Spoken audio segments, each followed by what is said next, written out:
Algumas das evidências mais fascinantes da América do Sul surgiram recentemente sobre esses canais e caminhos encontrados na Amazônia, que não poderiam ter sido criados de outra forma senão por humanos criando sistemas de irrigação e redes como as de uma cidade. Aprendemos que a Amazônia era pouco povoada por caçadores-coletores até recentemente. Mas essa cronologia acaba de ser quebrada. Uma nova expedição seguiu um rastro de anomalias magnéticas no interior da selva e encontrou uma câmara selada. Lá dentro não encontraram ferramentas simples. Encontraram costelas de monstros extintos da era glacial dispostas como uma catedral. A datação por carbono no local é impossível segundo os livros de história convencionais. Basicamente, quem construiu este lugar possuía habilidades de engenharia avançadas milhares de anos antes do que se supunha, e deixou uma mensagem que muda toda a história da humanidade.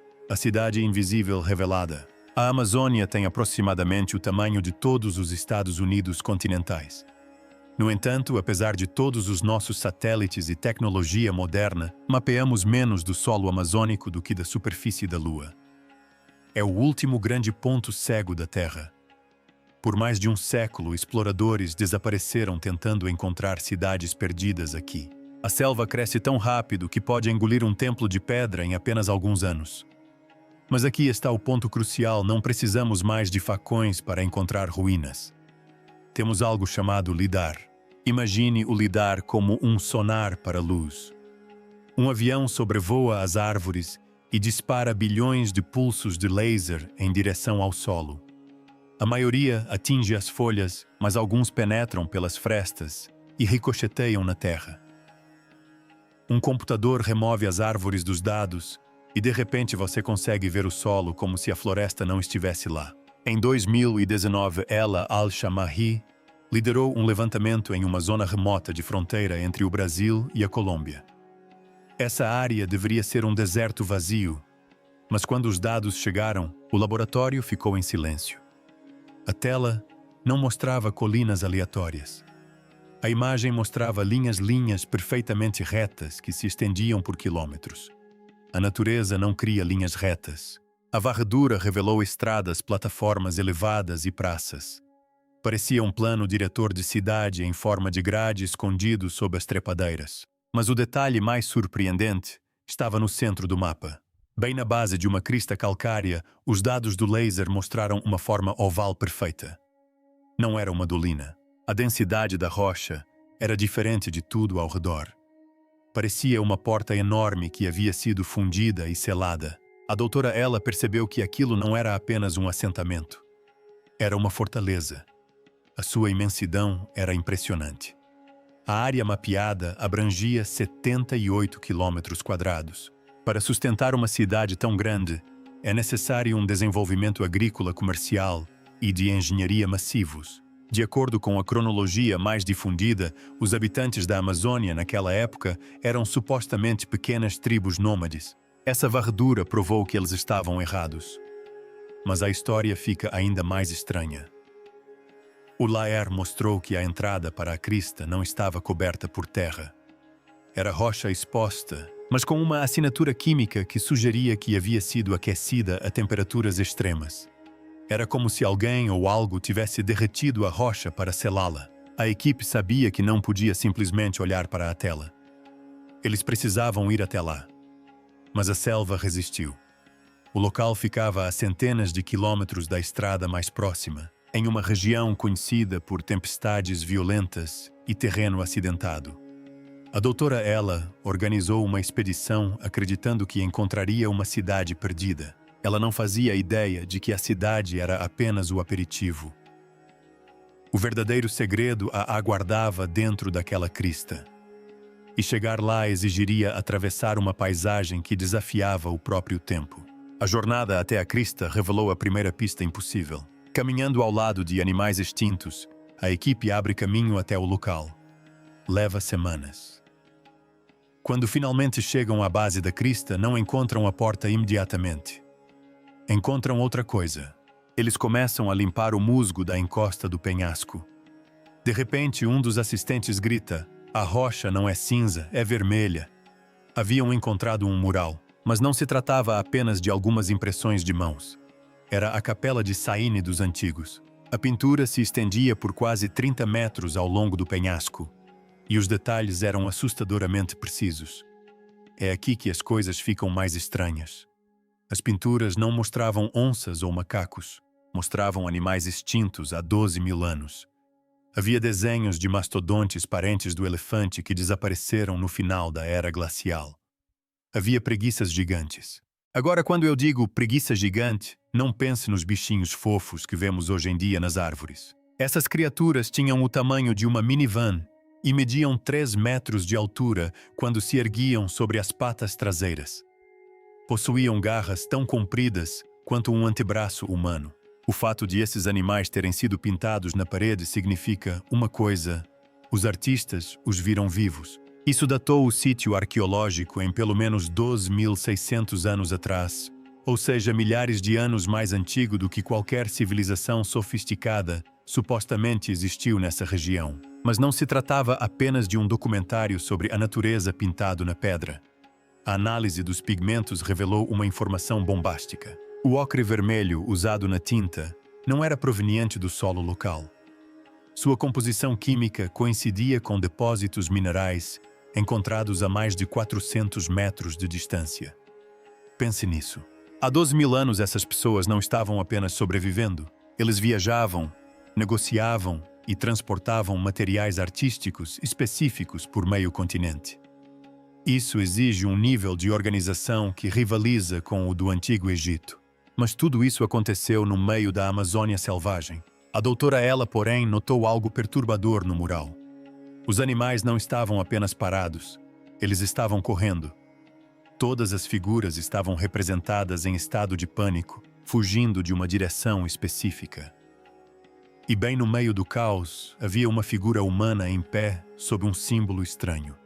Parecia um círculo com linhas irregulares saindo dele um anel de fogo no céu. Ao lado da figura, havia pontos dispostos em um padrão específico. Um astrônomo da equipe percebeu que não era decoração. Era um mapa estelar. Mas as estrelas não estavam nas posições que vemos hoje.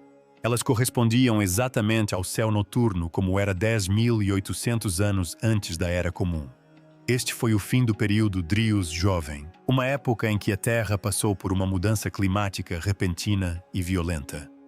A temperatura caiu e depois subiu drasticamente. As calotas polares derreteram. Os oceanos subiram. O mural era um registro desse desastre. As pessoas que o construíram não estavam apenas desenhando. Estavam deixando um aviso. Eles nos contaram que o mundo já havia acabado uma vez e que o caminho levava diretamente à porta oval selada que o lidar havia detectado.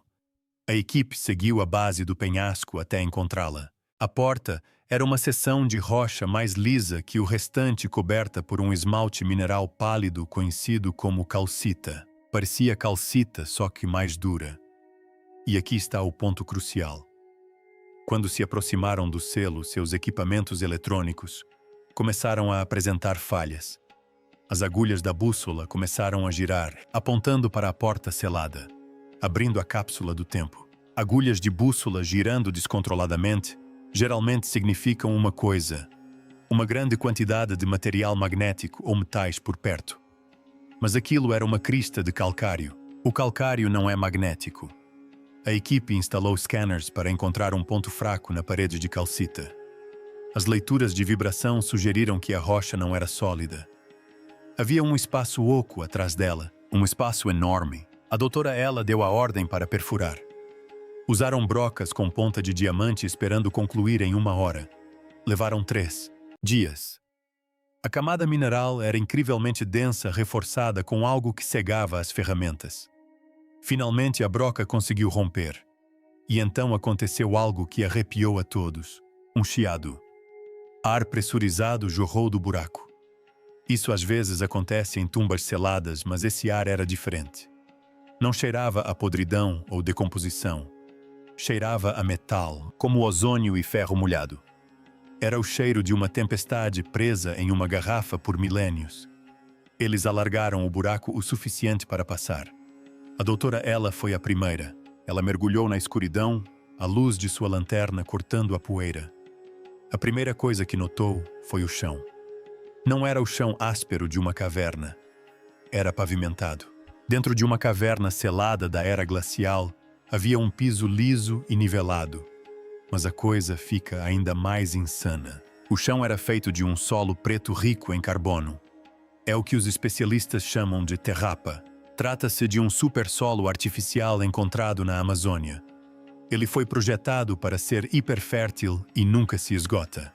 Ainda não entendemos completamente como conseguiram torná-lo tão perfeito. O fato de tê-lo encontrado dentro da caverna significa que não se tratava de uma formação natural, mas sim de um bunker construído. À medida que o resto da equipe chegava, perceberam a dimensão do lugar. O teto arqueava-se a 9 metros acima deles. As paredes eram reforçadas com pilares de basalto, uma rocha vulcânica dura que teve de ser transportada de quilômetros de distância. Era uma obra-prima da arquitetura. Foi construída para suportar o peso da montanha. Caminharam mais a fundo, seguindo o caminho pavimentado. O ar estava pesado. O silêncio era absoluto. Não havia morcegos nem insetos, apenas o som de suas botas no solo ancestral. Então, o caminho se abriu para uma câmara central. E o que eles viram lá fez a descoberta inicial parecer entediante. As paredes estavam revestidas de ossos, mas não empilhados como em um cemitério. Estavam dispostos. Costelas enormes e curvas, cada uma com mais de 1 metro de comprimento, estavam fixadas no chão em arcos perfeitos, criando uma espécie de túnel em forma de caixa torácica. Eram as costelas dos mastodontes que eles viram no mural do lado de fora. Os construtores usaram os ossos desses gigantes para criar uma estrutura dentro da caverna. Parecia um templo ou um santuário. O esforço necessário para arrastar esses ossos de várias toneladas para dentro da caverna e erguê-los é de tirar o fôlego. Mas por quê? Por que construir uma catedral de ossos dentro de uma montanha selada? A doutora Ella moveu-se para o centro da sala. Havia uma depressão circular ali, uma piscina. Estava cheia de um líquido negro perfeitamente imóvel. Parecia um espelho negro. Quando ela iluminou o líquido, o reflexo não parecia correto. O líquido era espesso, viscoso. O líquido na piscina não era água. Era algo completamente diferente. O eco do impacto. A equipe aproximou-se da poça negra com cautela. Na Amazônia, a água parada geralmente significa parasitas e doenças. Mas este líquido era estéril. Eles coletaram uma amostra. Não era petróleo nem água barrenta. O teste de campo revelou que era água altamente saturada com isótopos metálicos e carvão. Era quase como um agente de preservação líquido. E funcionou. Flutuando no denso líquido negro, havia sementes. Não sementes fossilizadas, mas material orgânico preservado. O botânico da equipe quase desmaiou. Eram sementes de plantas extintas há mais de 10 mil anos. Havia espécies de palmeiras e plantas medicinais que não existem na Amazônia moderna. Isso muda tudo. A caverna não era um túmulo para pessoas. Era uma arca. Os construtores previram o desastre. O fogo no céu, como mostrava o mural. Eles sabiam que as plantas do lado de fora iriam morrer. Então, construíram um bunker, criaram um ambiente estéril usando o líquido negro e terrapra e armazenaram as sementes do seu mundo para replantá-las mais tarde. Mas nunca tiveram essa chance. A equipe encontrou potes selados com cera ao longo das paredes. Dentro deles encontraram mais sementes tubérculos secos e amostras de DNA das plantações da época. Era um cofre do Apocalipse, exatamente como o que temos hoje na Noruega, mas construído há 12 mil anos. Isso prova que esses povos antigos entendiam de biologia, preservação e planejamento a longo prazo em um nível que nunca lhes atribuímos. Eles não estavam apenas sobrevivendo no dia a dia. Estavam pensando no futuro de sua civilização séculos depois. Mas havia um último mistério na caverna, a parede do fundo. Estava coberta por uma espessa camada de fuligem, não de uma fogueira, mas de uma explosão de alta intensidade. Incrustadas na fuligem, havia microesferas de vidro chamadas microesferas. Essas minúsculas esferas de vidro só se formam quando a rocha é derretida por um impacto cósmico ou uma explosão nuclear. A doutora Ella percebeu a verdade. A teoria do impacto de Dryus, o mais jovem, sugere que um fragmento de cometa atingiu a Terra há cerca de 12.800 anos, causando incêndios massivos e um congelamento repentino. As microesferas na parede provaram que a teoria era real. A onda de choque do impacto deve ter chegado até aqui. O calor foi tão intenso que derreteu a rocha externa, selando a caverna. As pessoas que construíram este cofre não desapareceram misteriosamente. Elas ficaram presas. Ou talvez eles a tenham selado por dentro para proteger o conteúdo na esperança de que alguém a encontrasse no futuro. A estrutura óssea, o mapa estelar, o banco de sementes, tudo era uma mensagem. Eles estavam tentando salvar os alicerces do seu mundo. A anomalia magnética que a equipe detectou do lado de fora vinha dos pilares de basalto. Eles estavam altamente magnetizados, provavelmente devido às intensas tempestades elétricas que ocorreram durante um evento de impacto cósmico. Tudo na caverna era um registro físico do dia em que o mundo quase acabou. A parte mais arrepiante foi o que eles encontraram perto da piscina. Próximo à borda daquela misteriosa piscina negra, a equipe se deparou com algo que não deveria estar ali. Era um conjunto de ferramentas. Elas eram elegantes, afiadas e pretas. Eram feitas de obsidiana vidro vulcânico. Eis o problema: não há obsidiana na Amazônia. A geologia não permite sua existência. Para encontrar vidro vulcânico como este é preciso viajar até a Cordilheira dos Andes. Essa é uma jornada de milhares de quilômetros através de alguns dos terrenos mais inóspitos da Terra. Encontrar obsidiana aqui é como encontrar um urso polar no Saara. Simplesmente não faz sentido. Isso confirmou algo importantíssimo. Provou que existia uma rede comercial que abrangia todo o continente. Não estamos falando de alguns caras caminhando por uma trilha. Estamos falando de uma supervia comercial que transportava matérias-primas pesadas por distâncias impossíveis. Mas como eles faziam isso? Isso nos leva à nossa primeira teoria maluca. Alguns pesquisadores marginais observam o tamanho desses blocos de obsidiana e a ausência de marcas de rodas e sugerem algo radical. Falam em levitação acústica. Existem lendas por todos os Andes sobre sacerdotes que conseguiam usar o som, frequências específicas de trombetas ou cânticos para tornar pedras pesadas mais leves. Hoje sabemos que ondas sonoras conseguem levitar pequenas gotas de água em laboratório. Será que esses povos antigos descobriram como ampliar essa tecnologia? Será que eles usavam o som para transportar essas ferramentas através das montanhas? Parece loucura, mas observando o estado impecável das ferramentas, é inevitável se perguntar. Mas as ferramentas em si não eram a parte mais assustadora. Era a forma como foram encontradas. Estavam dispostas ordenadamente e perfeitamente paralelas. Um cinzel aqui, uma pedra de martelo ali. Parecia exatamente uma oficina onde o trabalhador tinha acabado de sair para o almoço. Esperávamos que ele voltasse a qualquer momento, mas ninguém voltou. Não havia corpos na caverna. Examinamos o chão. Checamos os cantos. Procuramos por sepulturas. Nada. É essa parte que tira o sono dos especialistas. Se esta caverna era um bunker projetado para sobreviver a um apocalipse onde estão as pessoas, se morreram aqui onde estão os ossos, se saíram de lá, por que deixaram suas ferramentas mais valiosas dispostas com tanto cuidado? A doutora Ella tem uma teoria, mas é uma teoria complexa. Ela acredita que a caverna não era para eles, mas sim para nós. Mas há quem vá além. Observando a ausência de corpos e as anomalias eletromagnéticas nas paredes, propõem a teoria da mudança de fase. E se eles não tivessem morrido? E se não tivessem partido a pé? Físicos quânticos nos dizem que existem outras dimensões bem acima da nossa. Alguns teóricos acreditam que essa cultura altamente tecnológica descobriu uma maneira de vibrar seus corpos físicos em uma frequência mais alta. Quando o cataclismo aconteceu, quando o céu se transformou em fogo e as inundações atingiram o planeta, eles não fugiram. Simplesmente se deslocaram. Caminharam lateralmente para uma realidade paralela, deixando para trás suas ferramentas físicas, pois não precisavam mais de matéria.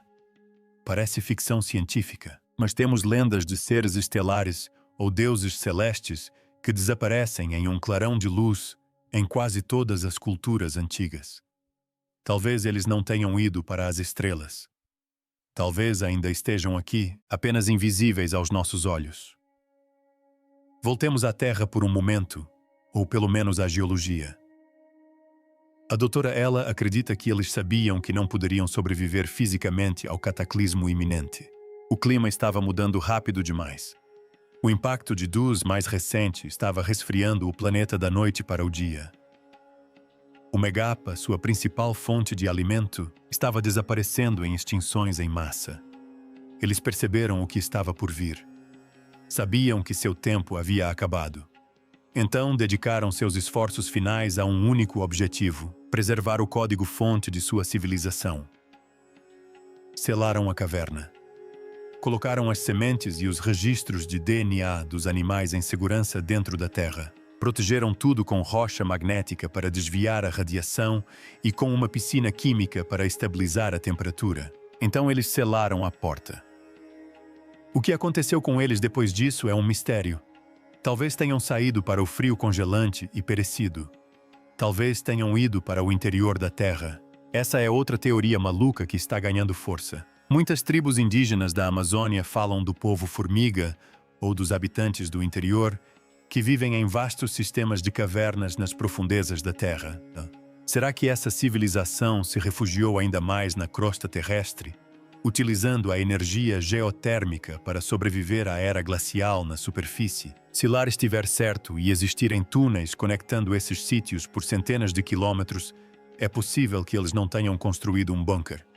Construíram, sim, uma porta para um mundo subterrâneo que ainda nem mapeamos. Seja o que for que tenha acontecido com eles, essa descoberta nos obriga a reescrever os livros didáticos. Precisamos arrancar o primeiro capítulo da história da humanidade e começar tudo de novo. Costumávamos pensar que a civilização começou na Mesopotâmia, atual Iraque, há cerca de 6.000 anos. Diziam-nos que antes disso éramos apenas caçadores-coletores que batiam pedras uns nos outros. Mas este sítio arqueológico na Amazônia prova que sociedades altamente complexas existiram milhares de anos antes da Suméria ou da Babilônia. Eles tinham conhecimento de geologia, compreendiam a química suficientemente bem para criar aquela piscina de preservação. Praticavam uma agricultura que faz a nossa parecer primitiva. E tinham astronomia capaz de prever ciclos cósmicos. Enfrentaram uma ameaça à qual ainda estamos vulneráveis hoje, uma mudança repentina e violenta no clima do planeta. Isso nos leva à teoria da cultura-mãe.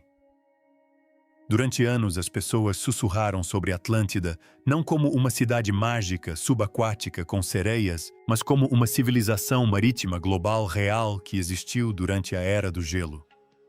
Será que a Amazônia era uma colônia desse império perdido? Os símbolos nas ferramentas de obsidiana correspondem a símbolos encontrados em Göbekli, na Turquia. Eles correspondem a símbolos encontrados na Indonésia. Como isso é possível a menos que tenha existido uma cultura global conectada por navios ou voos? Sim, voos. Entre os artefatos, há pequenos objetos de ouro que se parecem muito com aviões, asas aerodinâmicas e estabilizadores verticais. Os arqueólogos os chamam de insetos zoomórficos, mas coloque um deles em um túnel de vento e ele gera sustentação. Se essas pessoas tinham capacidade de voar, então a cidade perdida não era apenas uma cidade de ouro. Era um centro de uma rede global. Era uma cidade do conhecimento. O verdadeiro tesouro não eram joias. Era a prova de que a humanidade ascendeu e caiu mais vezes do que imaginamos. Então você acha que existem mais cofres do Apocalipse escondidos na Amazônia? Ou isso foi apenas uma coincidência histórica?